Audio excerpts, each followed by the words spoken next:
السلام علیکم ورحمۃ اللہ وبرکاتہ۔ اعوذ باللہ من الشیطان الرجیم، بسم اللہ الرحمن الرحیم۔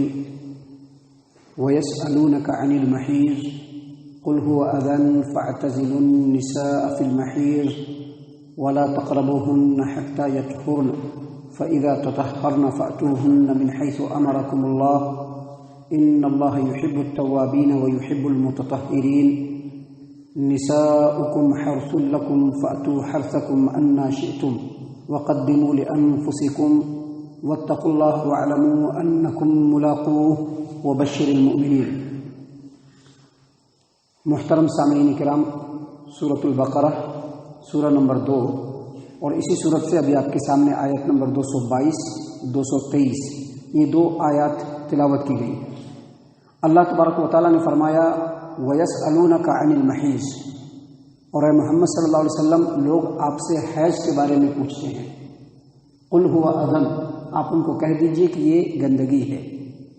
سامعین کرام، لڑکی کے بالغ ہونے کے بعد ایام ماہواری میں جو خون آتا ہے اس کو حیض کہتے ہیں، اور اللہ تبارک و تعالیٰ نے یہاں پر بیان فرمایا کہ لوگ آپ سے حیض کے بارے میں پوچھتے ہیں تو آپ ان سے کہیے کہ یہ گندگی ہے۔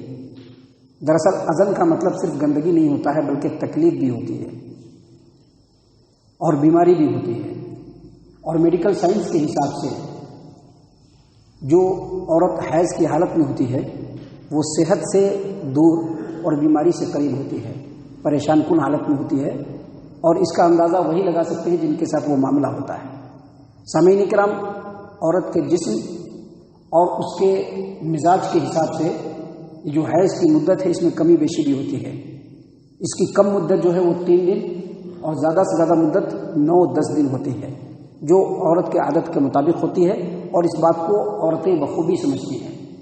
محترم سامعین کرام، یہاں پر اللہ تبارک و تعالیٰ نے فرمایا کہ لوگ آپ سے پوچھتے ہیں وَيَسْأَلُونَكَ عَنِ الْمَحِيضِ، اے محمد صلی اللہ علیہ وسلم لوگ آپ سے پوچھتے ہیں کہ حیض کیا ہے، تو آپ ان سے کہیے کہ یہ گندگی ہے۔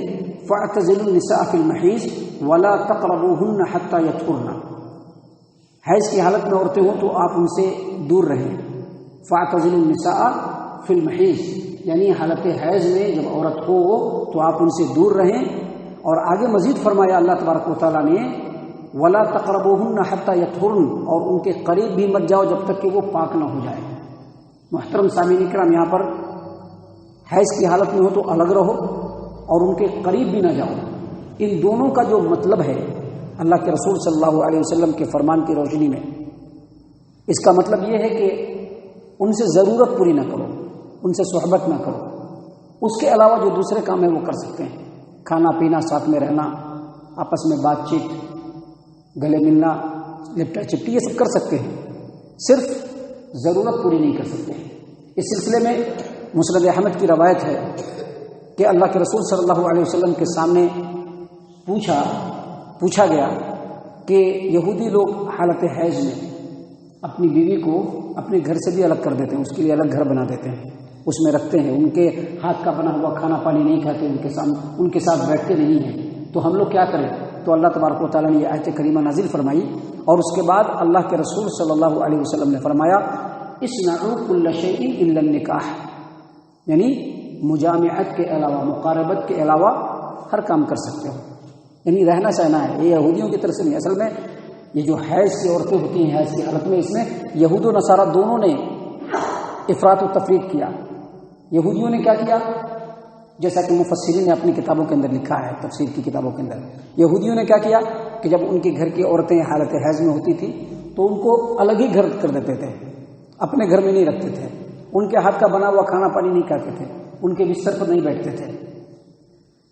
عیسائیوں کیا مسئلہ تھا؟ عیسائیوں کیا مسئلہ یہ تھا کہ وہ لوگ حالت حیض میں بھی جو چاہے سب کر لیا۔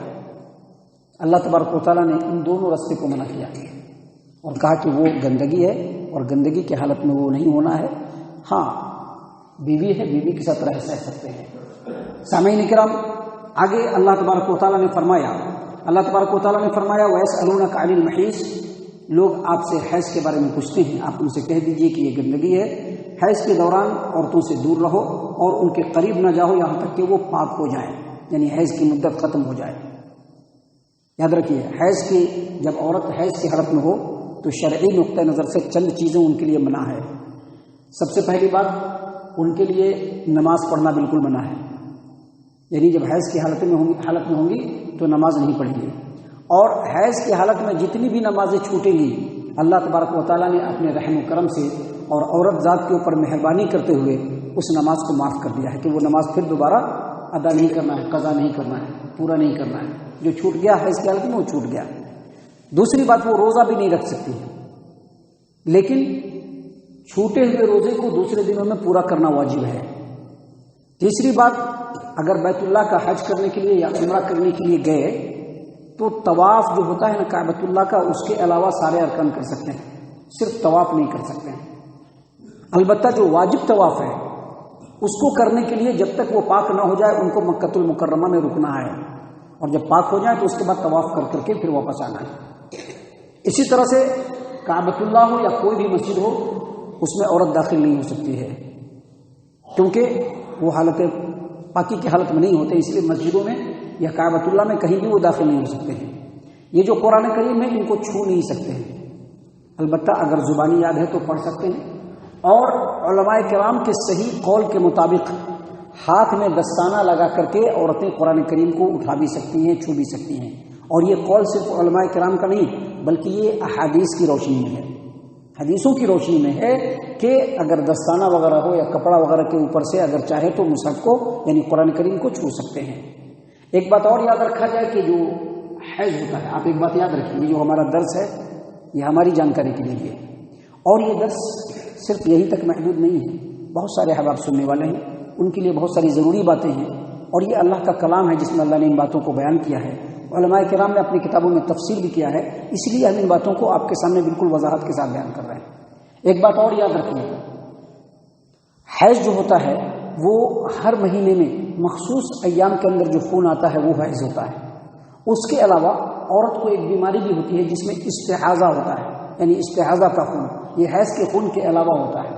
اگر اس طرح کا خون آئے تو یہ ساری پابندیاں نہیں رہیں گی، یعنی نماز نہیں پڑھنا، روزہ نہیں رکھنا، بیت اللہ کا طواف نہیں کرنا، مسجد میں داخل نہیں ہونا، قرآن کریم کو نہیں چھونا، یہ ساری چیزیں جو ہے یہ صرف حیض والی عورت کے لیے۔ اگر استحاضہ ہو، جو کہ میں نے پہلے بتلایا تھا کہ حیض کا جو خون ہوتا ہے وہ عورت کے جسم اور اس کے مزاج کے لحاظ سے کمی بیشی ہوتی ہے، اور یہ عورت اپنے عادت کے مطابق خوب جانتی ہے کہ ان کو کتنے دن آتا ہے کتنے دن نہیں آتا ہے۔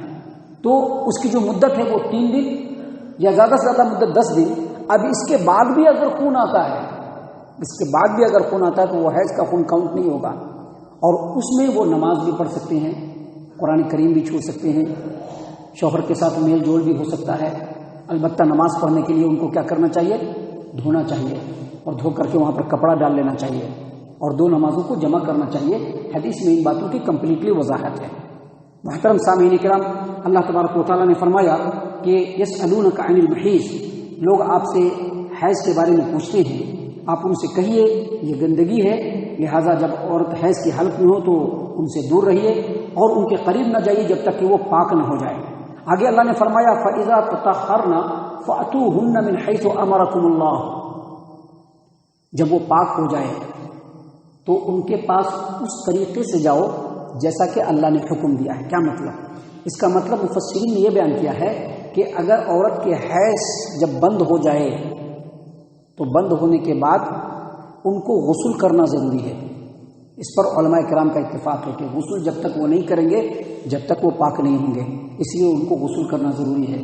جب وہ غسل کر لیں گے، جب وہ پاک ہو جائیں گے، اسی کا مطلب یہی مطلب ہے اس کا، یعنی فَإِذَا تَطَهَّرْنَ، جب وہ پاک ہو جائے، فَأْتُوهُنَّ، تو ان کے پاس آؤ، مِنْ حَيْثُ أَمَرَكُمُ اللَّهُ، جس طریقے سے اللہ نے آنے کے لیے حکم دیا ہے۔ اس کا مطلب یہی ہے کہ حیض جب ختم ہو جائے اس کے بعد ان کو غسل کرنا ہے، جب وہ غسل کر لیں گے اس کے بعد وہ پاک ہوں گے، اور اس پر علماء کرام کا اتفاق ہے۔ سامعین کرام، اگر عورت بیمار ہے تو کیا کرے؟ تو اللہ تبارک و تعالیٰ نے اس کے لیے وکلپ رکھا ہے کہ ان کو کیا کرنا ہے؟ تیمم کر لینا ہے۔ غسل کے لیے بھی تیمم ہے اور وضو کے لیے بھی تیمم ہے۔ اگر بیمار ہے یا پانی بالکل مل نہیں رہا ہے، پانی بالکل آؤٹ آف اسٹاک ہے، یا جس جگہ پہ وہاں پہ پانی کا کوئی نام و نشان نہیں ہے، تو ایسی صورت میں ان کو جب تک پانی نہ ملے یا جب تک بیماری سے شفایابی نہ ہو وہ تیمم کر کے نماز بھی پڑھیں گے اور جو ضرورت کی چیزیں ہیں اس کو بھی پورا کریں گے۔ محترم سامعین کرام، اسی بات کو اللہ تبارک و تعالیٰ نے یہاں پر بیان فرمایا کہ فَإِذَا تُطَهَّرْنَ فَأْتُوهُنَّ مِنْ حَيْثُ أَمَرَكُمُ اللَّهُ، جب پاک ہو جائیں تو جیسا اللہ نے حکم دیا ہے اس طریقے سے ان کے پاس آؤ۔ إِنَّ اللَّهَ يُحِبُّ التَّوَّابِينَ وَيُحِبُّ الْمُتَطَهِّرِينَ، بے شک اللہ تبارک و تعالیٰ توبہ کرنے والے اور پاکیزگی اختیار کرنے والوں کو پسند فرماتے ہیں۔ سامعین کرام، آگے اللہ تبارک و تعالیٰ نے فرمایا نِسَاؤُكُمْ حَرْثٌ لَكُمْ فَأْتُوا حَرْثَكُمْ أَنَّىٰ شِئْتُمْ، تمہاری عورتیں تمہاری کھیتیاں ہیں، اپنی کھیتیوں میں تم جس طرح سے چاہو آؤ۔ دراصل اس آیت کریمہ کی بھی تفسیر ہے۔ یہودی کہا کرتے تھے، ان کا یہ خیال، ان کا یہ عقیدہ تھا کہ عورت کو اگر پیٹ کے بل لٹا کر کے ان سے ضرورت پوری کی جائے تو اس سے جو بچہ پیدا ہوگا وہ کانا ہوگا، بھینگا۔ اللہ تبارک و تعالیٰ نے کہا کہ نہیں، آپ چت لٹا کر کے، پت لٹا کر کے، جیسے بھی ہو، سیدھا لٹا کر کے ہو، پیٹ کے بل لٹا کر کے ہو، آپ ضرورت پوری کریں گے، بچہ بھینگا پیدا نہیں ہوگا، کیونکہ وہ آپ کی کھیتی ہے۔ لیکن کھیتی وہی کرنا ہے جہاں پر کھیتی کرنا ہے، یعنی سامنے سے فرج میں، پیچھے سے دبر میں نہیں، سامنے فرج میں کرنا ہے۔ اسی کا یہی مطلب ہے اس آیت کریمہ کا۔ اللہ تبارک و تعالیٰ نے فرمایا نساؤکم حرث لکم، تمہاری عورتیں تمہاری کھیتیاں ہیں، فأتوا حرثکم انا شئتم، تم اپنی کھیتیوں میں جہاں سے چاہو آؤ، وقدموا لانفسکم، اور اپنے لیے نیکی کے اعمال آگے بھیجو۔ کیا مطلب؟ اللہ تبارک و تعالیٰ کی اطاعت و فرما برداری بجا لاؤ۔ جو چیزیں اللہ نے حرام قرار دیا ہے ان چیزوں کو نہ کرو۔ یاد رکھیے یہ ساری چیزیں جو ہیں اللہ نے انسان کی سوچ اور ان کی بدعمالیوں کو سامنے رکھ کر کے اللہ نے اتارا ہے۔ بہت سارے آدمی سرکشی اور بغاوت میں، اور بہت سارے لوگ نادانی میں اپنی بیوی کے ساتھ جب ضرورت پوری کرتے ہیں تو جہاں پہ کرنا چاہیے وہاں پہ نہیں کرتے ہیں، ٹوائلٹ والی جگہ میں کرتے ہیں۔ اللہ تبارک و تعالیٰ نے کہا کہ نہیں، وہ حرام ہے۔ پیچھے سے دبر میں ضرورت پوری کرنا یہ حرام ہے۔ جو کھیتی کی جگہ ہے وہیں سے کھیتی کیجیے، کیونکہ جہاں سے کھیتی اپجتا ہے وہیں پر تو کھاد ڈالنا ہے نا، تو جو کھیتی کی جگہ ہے وہاں سے کھیتی کیجیے۔ اور اس کے بعد اللہ نے کہا وقدموا لانفسکم، اپنے لیے نیک اعمال کو آگے بھیجو۔ جن چیزوں کو اللہ نے حرام قرار دیا ہے ان چیزوں میں بالکل مت جاؤ۔ اور اس کے بعد اللہ تبارک و تعالیٰ نے فرمایا واتقوا اللہ، اور اللہ تبارک و تعالیٰ سے ڈرو، یعنی اللہ کوئی بھی ایسا کام جو حرام ہے اس کو کرنے سے اللہ تبارک و تعالیٰ سے ڈرو۔ اور پھر اللہ نے فرمایا کہ وَاعْلَمُوا أَنَّكُمْ مُلَاقُوهُ، یاد رکھو تم اللہ تبارک و تعالیٰ سے ملنے والے ہو۔ اور جو ان باتوں پر ایمان لاتے ہوئے ان باتوں پر عمل کرتے ہیں، اللہ تبارک و تعالیٰ نے فرمایا ایسے ایمان والوں کو آپ خوشخبری سنا دیجئے، وَبَشِّرِ الْمُؤْمِنِينَ، ان لوگوں کو خوشخبری سنا دیجئے کہ اللہ تبارک و تعالیٰ کی اطاعت و فرما برداری کے بدلے میں اللہ تبارک و تعالیٰ ان کو آخرت میں بڑا مقام دینے والا ہے۔ اللہ تعالیٰ سے دعا ہے کہ اللہ تبارک و تعالیٰ ہم تمام کو ان تمام باتوں کے اوپر خوب غور و فکر اور تدبر کرنے کی توفیق عنایت فرمائے۔ اللہ تبارک و تعالیٰ کی اور محمد عربی صلی اللہ علیہ وسلم کی اطاعت و فرما برداری کرنے والا بنائے، صحابہ کرام رضی اللہ عنہم کے طریقے پر چلنے والا بنائے، جنت الفردوس میں جگہ عطا فرمائے۔